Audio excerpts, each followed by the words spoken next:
ಈ ಒಂದು ಸಭೆಯ ಅಧ್ಯಕ್ಷ ಸ್ಥಾನವನ್ನು ವಹಿಸಿದಂತಹ ಶ್ರೀ ಆಸಿಫ್ರವರೇ, ಈ ಸಭೆಯ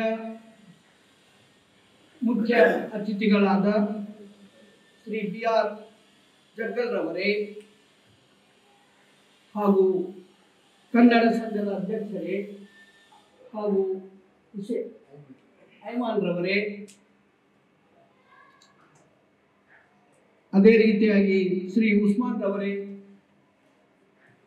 ತಾವೆಲ್ಲವರೇ ಹಾಗೂ ಇಲ್ಲಿ ಕೂಡಿದಂತಹ ಮಿತ್ರರೇ, ನನಗೆ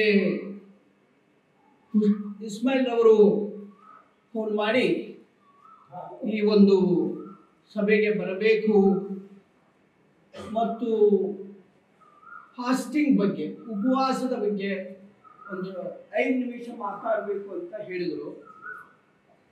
ನನಗೆ ಇಲ್ಲಿ ಯಾವ ರೀತಿಯಾದಂಥ ಜನ ಇರ್ತದೆ ಅಂತ ಕಲ್ಪನೆ ಇರಲಿಲ್ಲ.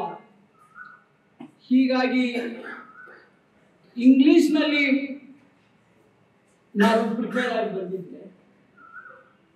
ಸೊ ಇಲ್ಲಿ ವಾತಾವರಣ ನೋಡಿದಾಗ ಸ್ವಲ್ಪ ಕನ್ನಡದಲ್ಲೇ ಮಾತಾಡಲಿಕ್ಕೆ ಮಾತೃಭಾಷೆ ಕನ್ನಡ, ಬಟ್ ಇಲ್ಲೇ 38 ವರ್ಷದಿಂದ ಇಂಗ್ಲೀಷದಲ್ಲೇ ಕಲಿಸಿದ್ದಕ್ಕಾಗಿ ಅಷ್ಟೊಂದು ಕನ್ನಡ ಭಾಷೆ ಸಂಪರ್ಕ ಇದ್ದದ್ದಕ್ಕಾಗಿ ಕೆಲವೊಂದು ಶಬ್ದಗಳು ಬೇಗ ಬರೋದಿಲ್ಲ ಅಷ್ಟೇ. ಸೊ ಕನ್ನಡದಲ್ಲಿ ಕೆಲವೊಂದು ವಿಷಯಗಳನ್ನ ಹೇಳಲಿಕ್ಕೆ ಪ್ರಯತ್ನ ಮಾಡುತ್ತೇನೆ.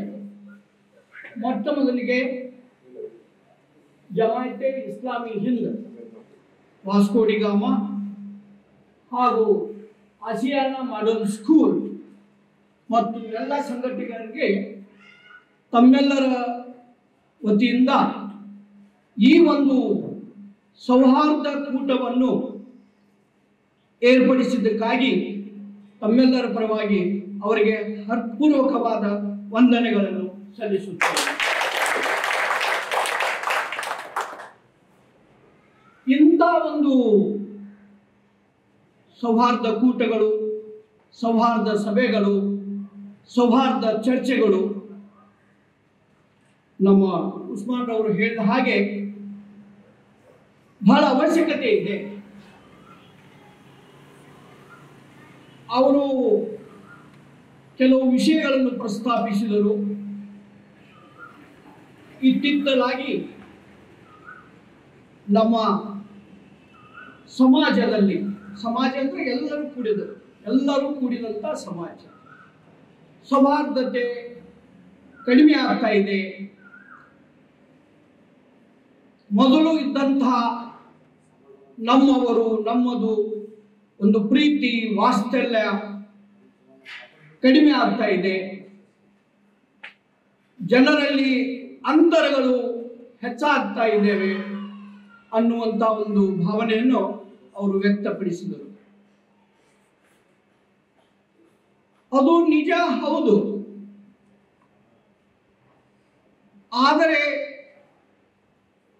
ಅಷ್ಟೊಂದು ನಾವು ಧೈರ್ಯವನ್ನು ಕೆಡಿಸಿಕೊಳ್ಳಬಾರದು. ಈ ಒಂದು ನನಗೆ ತಿಳಿದ ಹಾಗೆ ಈ ಒಂದು ಭಾರತ ದೇಶದಲ್ಲಿ, ಆ ಭಾರತ ದೇಶದ ಒಂದು ಗುಣ, ಆ ಭಾರತ ದೇಶದ ಗುಣ ಏನಂದ್ರೆ ಎಲ್ಲರೂ ಕೂಡಿ ಇರುವುದು, ಎಲ್ಲರೂ ನಮ್ಮವರೇ. ನಮ್ಮ ಇತಿಹಾಸ ಕೂಡ, ಯಾವುದೇ ಇತಿಹಾಸ ಇರಲಿ, ಅದು ಕೂಡ ಕಲಿಸುವುದು ಕೂಡ ಇದೆ. ಎಲ್ಲರೂ ನಮ್ಮವರು, ಎಲ್ಲರೂ ಕೂಡಿ ಬಾಳಬೇಕು, ಎಲ್ಲರೂ ಒಬ್ಬರೊಬ್ಬರಿಗೆ ಸಹಾಯ ಮಾಡಬೇಕು, ಎಲ್ಲರನ್ನೂ ಪ್ರೀತಿಸಬೇಕು. ಇದನ್ನೇ ಎಲ್ಲ ಧರ್ಮಗಳು ಹೇಳೋದು. ಸೊ ಆ ಒಂದು ಗುಣ ನಮ್ಮಲ್ಲಿ ಹುಟ್ಟಿನಿಂದಲೇ ಇದೆ. ಈ ಕೆಲವೊಂದು ಆ ಕಡೆ ಈ ಕಡೆ ಕೆಲವೊಂದು ಏನೋ ಇನ್ಸಿಡೆಂಟ್ಸ್ ಆಗ್ತಾ ಇದೆ, ಅವು ಒಂದು ಎಕ್ಸೆಪ್ಷನ್ ಅಂತ ಅನ್ಬೋದು ಅಷ್ಟೇ. ಬಟ್ ಸ್ಟಿಲ್ ನಮ್ಮಲ್ಲಿ ಆ ಮನೋಭಾವನೆ ಇದೆ. ಒಂದು ಉದಾಹರಣೆ ಹೇಳಬೇಕಂದ್ರೆ, ನಮ್ಮ ಊರು ಹಳ್ಳಿ ಆ ಹಳ್ಳಿಯಲ್ಲಿ ಯಾವುದೇ ಒಂದು ಮುಸ್ಲಿಂ ಸಮಾಜದ ಫೆಸ್ಟಿವಲ್ ಇದ್ದರೆ, ಕಾರ್ಯಕ್ರಮ ಇದ್ದರೆ ಅದರಲ್ಲಿ ಮುಸ್ಲಿಂಗಿಂತ ಹಿಂದೂಗಳೇ ಹೆಚ್ಚಿರ್ತಾರೆ. ಅಂದರೆ ಆ ಒಂದು ಅವರ ಕಾರ್ಯಕ್ರಮಗಳನ್ನು ಸಂಘಟನೆಯಲ್ಲಿ ಹಿಂದೂಗಳೇ ಹೆಚ್ಚು ಪಾತ್ರ ವಹಿಸಿರ್ತಾರೆ. ಸೊ ಆ ಒಂದು ಸೌಹಾರ್ದತೆಯನ್ನು ನಾವು ಇನ್ನೂ ಬಹಳಷ್ಟು ಹಳ್ಳಿಗಳಲ್ಲಿ ಕಾಣ್ತೇವೆ. ಸೊ ಅದಕ್ಕಾಗಿ ನಾವು ಬಹಳ ನೆಗೆಟಿವ್ ಆಗಬಾರ್ದು, ಸ್ವಲ್ಪ ಪಾಸಿಟಿವ್ ಆಗಿ ಸ್ವಲ್ಪ ಇದ್ದು ಈ ಒಂದು ಸೌಹಾರ್ದತೆಯನ್ನು ಮುಂದುವರಿಸಿಕೊಂಡು ಹೋಗೋಣ. ಇನ್ನು ವಿಷಯಕ್ಕೆ ಬಂದಾಗ ಈ ಫಾಸ್ಟಿಂಗ್ ಬಗ್ಗೆ ಮಾತಾಡಿ ಅಂತ ಇಸ್ಮಾಯಿಲ್ ಅವರು ಹೇಳಿದರು. ನಾನು ಅವರು ಹೇಳಿದ ಕೂಡಲೇ ಕೆಲವೊಂದು ಸ್ವಲ್ಪ ಓದ್ತಾ ಇದ್ದೆ. ಓದುವಾಗ ಒಂದು 2-3 ವಿಷಯಗಳಿಗೆ ನನಗೆ ಕಂಡು ಬಂತು. ಈ ಫಾಸ್ಟಿಂಗ್, ಉಪವಾಸ ಅನ್ನೋದು ಯಾವುದೇ ಒಂದು ಧರ್ಮಕ್ಕೆ ಸೀಮಿತವಾಗಿಲ್ಲ. ಈ ಫಾಸ್ಟಿಂಗ್ ಅನ್ನೋದು ಬಹಳಷ್ಟು ಧರ್ಮಗಳಲ್ಲಿ ಇದೆ. ಇದು ಒಂದು ಕಂಡು ಬಂದದ್ದು. ಎರಡನೇದಾಗಿ ಉಪವಾಸ ಮಾಡುವ ಉದ್ದೇಶವೇನು, ಉಪವಾಸ ಯಾಕೆ ಮಾಡಬೇಕು, ಆ ಉದ್ದೇಶಗಳು ಕೂಡ ಬಹಳಷ್ಟು ಧರ್ಮಗಳಲ್ಲಿ ಕೂಡ ಸೇಮ್ ಅದಾವೆ. ಏನು ಅಂತ ಹೇಳ್ತಾರೆ? Purification of mind and body and going closer to the God, being in the presence of divine. ದೇವರ ಹತ್ತಿರಕ್ಕೆ ಹೋಗೋದು, ನಮ್ಮ ಆತ್ಮವನ್ನು ಪ್ಯೂರ್ ಮಾಡುವುದು, ನಮ್ಮ ಮೈಂಡ್ ಅನ್ನು ಪ್ಯೂರ್ ಮಾಡಿಕೊಳ್ಳುವುದು, ಇದು ಉಪವಾಸದ ಒಂದು ಉದ್ದೇಶ. ಇದನ್ನು ನಾವು ಈ ಉದ್ದೇಶ, ಉಪವಾಸ ಮಾಡುವ ಉದ್ದೇಶವನ್ನು ಈ ಎಲ್ಲ ಧರ್ಮಗಳಲ್ಲಿ ನಾವು ಕಾಣ್ತಾ ಇದ್ದೇವೆ. ನಾವು ಒಂದೊಂದು ಧರ್ಮಗಳನ್ನು ನೋಡ್ತಾ ಹೋದ್ರೆ, ಈ ನಮ್ಮ ಇಸ್ಲಾಂ ಧರ್ಮದಲ್ಲಿ ಈ ಫಾಸ್ಟಿಂಗ್ ಮುಖ್ಯವಾಗಿ ರಮದಾನ್ ತಿಂಗಳಲ್ಲಿ ನಡೆಯುತ್ತದೆ. ಅದು ಇಸ್ಲಾಮದ ಕ್ಯಾಲೆಂಡರ್ ಪ್ರಕಾರ 9ನೇ ತಿಂಗಳು. ಆ್ಯಂಡ್ ಅದು ಇಸ್ಲಾಂನಲ್ಲಿ ಪ್ರಮುಖವಾಗಿ 5 ಪಿಲ್ಲರ್ಸ್ ಇದ್ದಾವೆ. ಆ ಪಿಲ್ಲರ್ಸ್, ಆ 5 ಕಂಬಗಳು ಅನ್ನಬಹುದು, 5 ಕಂಬಗಳು. ಆ 5 ಕಂಬಗಳಲ್ಲಿ ಫಾಸ್ಟಿಂಗ್ ಒಂದು ಕಂಬ. ಹೇಳಬೇಕಂದ್ರೆ ಶಹಾದ, ಡಿಕ್ಲರೇಷನ್ ಆಫ್ ಫೇತ್ ಅಂಡ್ ಸಲಾತ್, ಪ್ರೇಯರ್, ಜಕಾತ್, charity, and then fasting, then ಹಜ್, ಪಿಲ್ಗ್ರಿಮೇಜ್. ಇವು 5 ಕಂಬಗಳು. ಈ 5 ಕಂಬಗಳಲ್ಲಿ ಇದು ಫಾಸ್ಟಿಂಗ್, ಉಪವಾಸ ಒಂದು ಕಂಬ. ಇದರ ಉದ್ದೇಶ ಏನು? ನಾನು ಮೊದಲು ಹೇಳಿದ ಹಾಗೆ ನಮ್ಮನ್ನೇ ನಾವೇ ಹತೋಟಿಯಲ್ಲಿ ಇಟ್ಟುಕೊಳ್ಳುವುದು, ಸೆಲ್ಫ್ ಕಂಟ್ರೋಲ್. ನಮ್ಮನ್ನೇ ನಾವು ಹತೋಟಿಯಲ್ಲಿ ಇಟ್ಟುಕೊಳ್ಳುವುದು ಮತ್ತು ನಮ್ಮಷ್ಟಕ್ಕೆ ನಾವು ಒಂದು ಶಿಸ್ತನ್ನು ಪಾಲಿಸುವುದು, ಸೆಲ್ಫ್ ಡಿಸಿಪ್ಲಿನ್, ಸೆಲ್ಫ್ ಕಂಟ್ರೋಲ್. ಅದು ಉಪವಾಸ ಮಾಡುವುದರಿಂದ ಬರ್ತದೆ. ಗಹನವಾದ ಉಪವಾಸ, ಭಕ್ತಿಯಿಂದ ಮಾಡಿದ ಉಪವಾಸದಿಂದ ಈ ಒಂದು ಕ್ವಾಲಿಟೀಸ್ ನಮ್ಮಲ್ಲಿ ಬರ್ತವೆ, self control and self discipline. ಎರಡನೇದಾಗಿ ನಾವು ರಂಜಾನ್ ಮಾಸದಲ್ಲಿ ನೋಡ್ತೇವೆ, ದಾನ ಮಾಡ್ತಾರೆ. ಅದು ಯಾಕೆ ದಾನ ಮಾಡೋದು?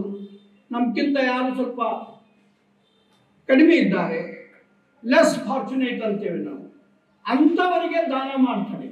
ಸೊ ಫಾಸ್ಟಿಂಗ್ ಮಾಡುವುದರಿಂದ ಅಂತಹ ಜನರ ಬಗ್ಗೆ ಒಂದು ಉತ್ತಮವಾದ ಫೀಲಿಂಗ್ ನಮ್ಮಲ್ಲಿ ಬರ್ತದೆ. ಅವರಿಗೆ ಸಹಾಯ ಮಾಡಬೇಕು ಅನ್ನುವಂತಹ ಮನೋಭಾವನೆ ಉಪವಾಸ ಮಾಡುವುದರಿಂದ ಬರ್ತದೆ. ಸೊ ಅದಕ್ಕೆ ಇಂಗ್ಲಿಷ್ನಲ್ಲಿ ಹೇಳ್ತೇವೆ, cultivate empathy for those less fortunate. ನಮ್ಗಿಂತ ಸ್ವಲ್ಪ ಆರ್ಥಿಕವಾಗಿ ಬೇರೆದಷ್ಟು ಕಡಿಮೆ ಇದ್ದವರು. ಅಂಡ್ ಎರಡನೇದಾಗಿ ಪ್ಯೂರಿಫೈ ದ ಸೋಲ್, ಆತ್ಮವನ್ನು ಪ್ಯೂರ್ ಮಾಡೋದು, ಸ್ವಚ್ಛ ಮಾಡೋದು. And spiritual growth. So and ದೇವರ ಜೊತೆಗೆ ಕನೆಕ್ಟ್ ಆಗೋದು, ಅವರ ಜೊತೆಗೆ ಒಂದಾಗೋದು, ಇವು ಇದರ ಉದ್ದೇಶ. ಒಂದು ನಾನು ವಿಪರೀತ ಕಂಡೆ, ಇಸ್ಲಾಂ ಧರ್ಮದಲ್ಲಿ ಫಾಸ್ಟಿಂಗು ಕಂಪಲ್ಸರಿ, ಆಬ್ಲಿಗೇಟರಿ ಅಂತ ಮಾಡಲೇಬೇಕು. ಆಬ್ಲಿಗೇಟರಿ, ಕಂಪಲ್ಸರಿ, ಕಡ್ಡಾಯವಾಗಿ. ಬಹುಶಃ ಅದಕ್ಕೆ ಸ್ವಲ್ಪ ಕಾಂಟ್ರವರ್ಸಿ ಆಯ್ತು ಕ್ರಿಕೆಟರ್ ಬಗ್ಗೆ. ಸೊ ಆ ರೀತಿ ಆಬ್ಲಿಗೇಟರಿ. ಸೊ ಬಟ್ ಎಷ್ಟು ಒಂದು ವಿಚಾರ ಇದೆ ನೋಡ್ಕೊಳ್ಳಿ. ಆಬ್ಲಿಗೇಟರಿ ಇದ್ದರೂ ಕೂಡ ಕೆಲವು ಜನರಿಗೆ ಅದು ಅನ್ವಯ ಆಗೋದಿಲ್ಲ. ಯಾರು ದೈಹಿಕವಾಗಿ ಮಾನಸಿಕವಾಗಿ ಅಸ್ವಸ್ಥರಿದ್ದಾರೆ ಅವರಿಗೆ ಇದು ಅನ್ವಯವಾಗೋದಿಲ್ಲ, ಕಡ್ಡಾಯ ಇದ್ರೂ ಕೂಡ. ಎರಡನೇದಾಗಿ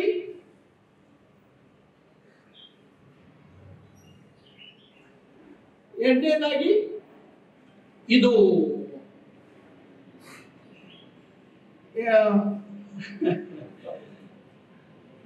ಅಟೆನ್ಷನ್ ಸ್ವಲ್ಪ ಇದಾಯ್ತು. ನಾನು ಜಗದವರು ಟೈಮ್ ಕೂಡ ನನಗೆ ಸಿಗ್ತದಂತ ನಾನು ಸ್ವಲ್ಪ ಸಾವಕಾಶ ಹೋಗ್ತಾ ಇದ್ದೆ. ಸೊ ಈ ರೀತಿ ಬೇರೆ ಬೇರೆ ಇದೆ.